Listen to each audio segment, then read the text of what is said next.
Hello everyone, welcome back to my channel. আমার নতুন একটা ভিডিওতে তোমাদের অনেক অনেক স্বাগত। গতকাল ভোরবেলা আমরা বেরিয়ে পড়েছিলাম আমার একটা ইচ্ছে পূরণের উদ্দেশ্যে। আমার ইচ্ছেটা কি তোমাদের আস্তে আস্তে আমি ভিডিওর মাধ্যমে তা জানাচ্ছি। তা দেখো, টোটো কিন্তু বাড়ি থেকে বেরিয়ে আমরা পাইনি, আসলে বেশ ভোর ছিল তো, তাই স্কুটি আর বাইক নিয়ে বেরিয়ে পড়েছি। চলে এসেছি আমরা কাশিমবাজার স্টেশনে। আর আমাদের বাড়ি থেকে যেহেতু কাশিমবাজার স্টেশনটা খুবই কাছে, তা আমরা ট্রেন লাইনে গেলে কাশিমবাজার স্টেশন থেকে যে কোনো জায়গা ট্রেন ধরি। তাই এখানে এসে টিকিট কাটা হয়ে গেছে আমাদের।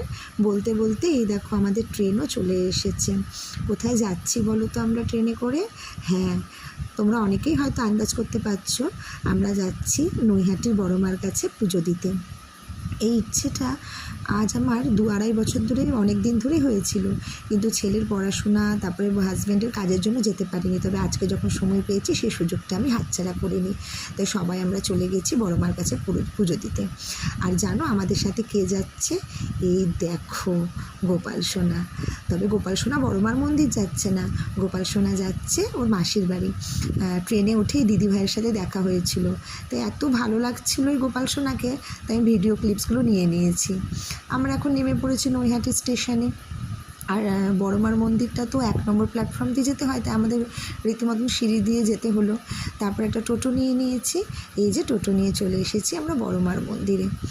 এসে যেটা দেখি, এতটাই ভিড়, মানে কয়েক হাজার লোকের পেছনে হয়তো আমাদের লাইন পড়েছিল। কিন্তু বড় মা যেখানে আছে সেখানে আর সেই লাইনের তো কোনো আমরা তোয়াক্কাই করতে পারি না, তাই না? মা চাইলে তো সব কিছুই হয়। হয়তো এতদিন পর মা আমার কাছ থেকে পুজো নিতে চেয়েছে, তাই আমরা মায়ের কাছে চলে গিয়েছি।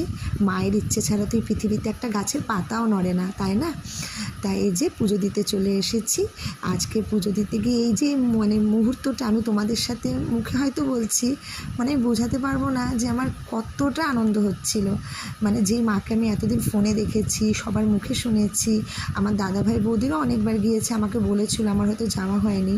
তো আমার শুনেই এতটাই ভালো লাগতো যে আজকে আমি পুজো দিতে পেয়ে খুব খুব খুব খুশি হয়েছি।